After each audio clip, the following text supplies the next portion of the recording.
ಪರಮೇಶ್ವರ್ ಕಾಶಪ್ಪನವರ ವಿರುದ್ಧ ಯತ್ನಾಳ್ ವಾಗ್ದಾಳಿ ಮಾಡಿದ್ದಾರೆ. ಸದನದಲ್ಲಿ ನಮ್ಮ ಮೇಲೇನೆ ದಬ್ಬಾಳಿಕೆ ಮಾಡಿದ್ದಾರೆ, ನಮಗೆ ಮಾತಾಡಲಿಕ್ಕೆ ಅವಕಾಶವೇ ಕೊಟ್ಟಿಲ್ಲ ಅಂತ ಯತ್ನಾಳ್ ಆಕ್ರೋಶವನ್ನ ವ್ಯಕ್ತಪಡಿಸಿದ್ದಾರೆ.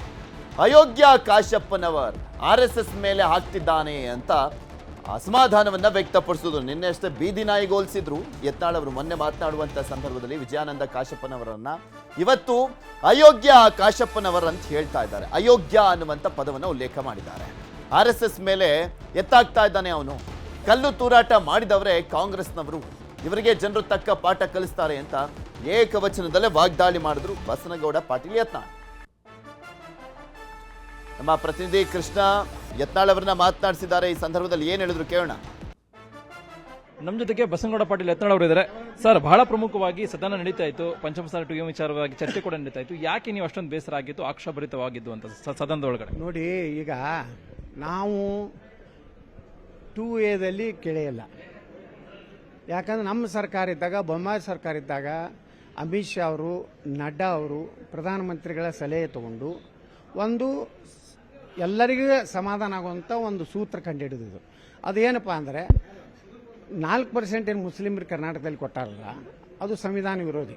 ಯಾಕೆಂದರೆ ಆಂಧ್ರದಲ್ಲಿ ರಾಜಶೇಖರ ರೆಡ್ಡಿ ಕೊಟ್ಟಿದ್ದು ಅಲ್ಲಿ ಇದು ಆಯಿತು, ಅದು ಅನರ್ಹತೆ ಆಯಿತು. ಮೊನ್ನೆ ಪಶ್ಚಿಮ ಬಂಗಾಳದೂ ಈಗ ಸುಪ್ರೀಂ ಕೋರ್ಟ್ನಲ್ಲಿ ವಾದ ವಿವಾದ ನಡೀತಾ ಇದೆ. ಅಲ್ಲಿ ಜಸ್ಟಿಸ್ ಗವಾಯಿಯವರು ಅವರೇ ಅಲ್ಲಿ ಅಬ್ಸರ್ವೇಷನ್ ಮಾಡಿದ್ದಾರೆ, ಧರ್ಮ ಆಧಾರಿತ ಮೀಸಲಾತಿ ಹೆಂಗೆ ಕೊಟ್ರೆ ಅನ್ನೋಂಥ ತರಾಟೆ ತಗೊಂಡಿದ್ದಾರೆ. ಆ ಆಧಾರದ ಮೇಲೆ ನಮ್ಮ ಪ್ರಧಾನಮಂತ್ರಿಗಳು ಅಮಿತ್ ಶಾ ಅವರು, ನಡ್ಡಾ ಅವರು, ಬೊಮ್ಮಾಯಿ ಅವರು, ನಾನು ಎಲ್ಲರೂ ಕೂಡಿ ಒಂದು ಹೊಸ ಸೂತ್ರ ಏನು ಕಂಡುಹಿಡಿದೇವೆ ಅಂದರೆ, ಒಕ್ಕಲಿಗ ಸಮಾಜಕ್ಕೂ 2% ಅಲ್ಲಿ ಕೊಡಬೇಕು. ಒಕ್ಕಲಿಗರಲ್ಲಿರುವಂಥ 100 ಉಪಜಾತಿಗಳು 2Dಯಲ್ಲಿ, ಅದು 2C, ನಮ್ಮದು 2D. ಅಲ್ಲಿ ಯಾರು 2Aದಾಗೂ ಕೆಲವೊಂದು ಲಿಂಗಾಯತರು ಸೇರಿಬಿಟ್ಟಾರೆ. ಅವ್ರು ಯಾವ ಮುಖ್ಯಮಂತ್ರಿದಾಗ ತಮ್ಮ ತಮ್ಮ ಜಾತಿ ಸೇರಿಸ್ಕೊಂಡ್ರೆ. ಅವಾಗೇನೆ ಆ ಹಿಂದುಳಿದ ಆಯೋಗಕ್ಕೋಗೆಲ್ಲ ಯಾವುದೇ ಚರ್ಚೆ ಆಗಿಲ್ಲ, ಅದ್ರ ಮ್ಯಾಗ ಯಾವುದೇ ಒಪಿನಿಯನ್ ತೊಗೊಂಡೆಲ್ಲ ಏನೂ ಇಲ್ಲ. ಆ ಸಮುದಾಯಗಳನ್ನು ವೀರಶೈವ ಲಿಂಗಾಯತರು, ಮರಾಠ, ಜೈನ, ಕ್ರಿಶ್ಚಿಯನ್, ಇನ್ನೊಂದು ವೈಷ್ಣವ ಸಮಾಜತ್ತಿದೆ. ಅದರಲ್ಲಿ ಈ ಸಮುದಾಯ ಮತ್ತು ಈ ಏನು ಸಮುದಾಯ ಅದ ಇವ್ರಿಗೆ 7% ಕೊಟ್ಟಿದ್ದಾರೆ. ನಾವು 2Aನೇ ಬೇಡಿಲ್ಲ. 2A ಕೊಡುದಿಲ್ಲ ಅಂದ್ರೆ ನಾವೆಲ್ಲಿ ಬೇಡಿವಿ? ವಿಜಯಾನಂದ ಕಾಶಪ್ಪನವರು ಎಲ್ಲೋ ಒಂದ್ ಕಡೆ RSS ಅವರು ಮತ್ತೆ ಬಿಜೆಪಿಯವರ ಪೂರ್ವ ನಿಯೋಜಿತ ಇದು ದಾಳಿ ಅನ್ನೋದು ಮಾತನ್ನ ಹೇಳಿದ್ರೆ, ಚಡ್ಡಿ ಅನ್ನೋ ಮಾತನ್ನ ಬಳಕೆ ಮಾಡಿದ್ದಾರೆ. ಇಲ್ಲ, ಅಯೋಗ್ಯರ ಇದಕ್ಕೆ ನಾವೇನು ಉತ್ತರ ಕೊಡುವುದಿಲ್ಲ ಅಂತ ಕೊಡುದ. ಗೃಹ ಮಂತ್ರಿಯಾಗಿ ಬೇಜವಾಬ್ದಾರಿ ತಗೊಂಡು ಮಾತಾಡಿದ್ದಾರೆ. ಅವರೊಬ್ಬ ಸುಸಂಸ್ಕೃತ ಒಬ್ಬ ರಾಜಕಾರಣಿ. ಮುತ್ತಿಡುವುದು ಅಲ್ಲೇ ಅವರು ಮಾಡ್ಕೊಳ್ಳಿ. ಮುಖ್ಯಮಂತ್ರಿಗಳು ಇದೇ ಮಾತನ್ನ ಹೇಳಿದ್ದಾರೆ. ಏನ್ ದಬ್ಬಾಳಿಕೆನ, ಇದೇನ್ ದೌರ್ಜನ್ಯನ, ಏನ್ ಇವ್ರು ಹೇಳದ ವೇದವಾಕ್ಯನ ಅನ್ನೋ ಮಾತನ್ನ ಹೇಳಿದ್ದಾರೆ. ಉತ್ತರ ಕೊಡೋದಕ್ಕೆ ಬಿಡ್ತಾ ಇಲ್ಲ ಅನ್ನೋ ಮಾತನ್ನ. ನಾವ್ಯಾಕೆ ದಬ್ಬಾಳಿಕೆ ಮಾಡೋಣ? ಅವ್ರು ದಬ್ಬಾಳಿಕೆ ನಮ್ಮ ಮ್ಯಾಗ ಮಾಡ್ಯಾರ, ಹಿಂದೂಗಳ ಮ್ಯಾಗ ಮಾಡಿದ್ದಾರೆ, ಲಿಂಗಾಯತರ ಮ್ಯಾಗ ಮಾಡಿದ್ದಾರೆ. ನಾವೇನು ಕಲ್ಲು ಹೋಗದವರು ಅವರೇ, ಕಾಂಗ್ರೆಸ್ನವರೇ ಕಲ್ಲು ಹೋಗ್ಸ್ಯಾರ. ನಾನು ಹೇಳ್ತೀನಿ, ಈಗ RSS ಅಂತ ಹೇಳ್ತಾನಲ್ಲ, ಕಾಂಗ್ರೆಸ್ಗರೇ ಕಲ್ಲು ಹೋಗ್ಸ್ಯಾರ. ಈಗ ಮುಂದಿನ ನಡೆ ಏನಿರುತ್ತೆ ಸರ್? ಈಗ ಮುಂದಿನ ನಡೆ ರಾತ್ರಿ ನಮ್ಮ ಸ್ವಾಮೀಜಿಯವ್ರಿಗೂ ಗೊತ್ತು, ಚರ್ಚೆ ಮಾಡ್ತೀವಿ ಮತ್ತು ಈಗ ಸ್ಪೀಕರ್ ಜೊತೆ ಮಾತಾಡಿ ಒಂದು ನಿರ್ಣಯ ಮಾಡ್ತೀವಿ. ಇದಿಷ್ಟು ಬಸನಗೌಡ ಪಾಟೀಲ್ ಯತ್ನಾಳ್ ಅವರ ಮಾತು. ಕ್ಯಾಮರಾ ಪರ್ಸನ್ ವಿಶ್ವನಾಥ್ ಅವರ ಜೊತೆಗೆ ಕೃಷ್ಣ ಜೀವಿ, ನ್ಯೂಸ್ 18 ಕನ್ನಡ, ಬೆಳಗಾವಿ. ಓರ್ವ ವ್ಯಕ್ತಿಯಿಂದ ಸಮಾಜಕ್ಕೆ ಸಮಸ್ಯೆ ಹೇಳಿಕೆ ವಿಚಾರಕ್ಕೆ ಸಂಬಂಧಪಟ್ಟಂತೆ ಪಂಚಮಸಾಲಿ ಶ್ರೀಗಳ ವಿರುದ್ಧ ಕಾಶಪ್ಪನವರ್ ಕಿಡಿಕಾರಿದ್ದಾರೆ.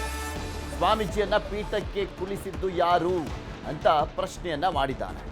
ಮಾತನಾಡುವಂಥ ಸಂದರ್ಭದಲ್ಲಿ ಬಸವಜಯ ಮೃತ್ಯುಂಜಯ ಶ್ರೀಗಳು ಓರ್ವ ವ್ಯಕ್ತಿಯಿಂದ ಇಷ್ಟೆಲ್ಲ ಸಮಸ್ಯೆ ಆಗ್ತಾ ಇದೆ ಅಂತ ಹೇಳಿದ್ರು. ನಮ್ಮ ಸಮಾಜದಿಂದ ಯಾರು ಯಾವ ರೀತಿಯಾಗಿ ಪಾಠವನ್ನು ಕಲಿಸ್ತೀವಿ ಅಂತಲೂ ಕೂಡ ಎಚ್ಚರಿಕೆಯನ್ನು ಕೊಟ್ಟಿದ್ರು. ನಮ್ಮ ತಂದೆಯವರು 1990ರಿಂದ ಮೀಸಲಾತಿ ಕೇಳಿದ್ರು. ಸ್ವಾಮೀಜಿಗೆ ಬಿಜೆಪಿಯ ಸುಳಿತಾಗಿ ಹೀಗೆ ಮಾಡಿದ್ದಾರೆ. ಪಂಚಮಸಾಲಿ ಶ್ರೀಗಳ ವಿರುದ್ಧ ಕಾಶಪ್ಪನವರ್ ಆಕ್ರೋಶ ವ್ಯಕ್ತಪಡಿಸಿದ್ರು.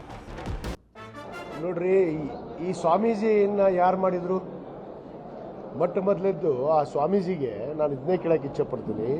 ಇವ್ರನ್ನ ತೊಗೊಂಬಂದು ಪೀಠಕ್ಕೆ ಕೂಡಿಸಿದ್ದು ಯಾರು? ಸಮಾಜ ಜನ. ಇದನ್ನ ಅರಿವು ಇಟ್ಕೊಂಡು ಮಾತಾಡಬೇಕು. ಸಮಾಜದಿಂದ ಹೊರಗೆ ಹಾಕ್ತೀನಿ. ಸಮಾಜ ಕಟ್ಟಿ ಏನು 1994ರಿಂದ ಸಮಾಜಕ್ಕೆ ಮೀಸಲಾತಿ ಕೇಳಿದವಂಥ ನಮ್ಮ ತಂದೆಯವರು, ಹನುಮನಾರ್ ಗುರುಗಳು, ಇವತ್ತು ಅನೇಕ ಮುಖಂಡರಿದ್ದಾರೆ, ಸಮಾಜ ಇದೆ. ಇವತ್ತು ಸ್ವಾಮೀಜಿಗೆ ಎಲ್ಲೋ ಒಂದು ಕಡೆಗೆ ಈ ಭಾರತೀಯ ಜನತಾ ಪಕ್ಷದವ್ರದ್ದು ಏನೋ ಒಂದು ಇದು ತಾಕಿದೆ ಅಂತ ಕಾಣುತ್ತೆ ಇವರಿಗೆ, ಆ ಪಕ್ಷದ ಒಂದು ಸುಳು. ಆ ನಿಟ್ಟಿನಲ್ಲಿ ಈ ರೀತಿ ಮಾತಾಡ್ತಾ ಇದ್ದಾರೆ.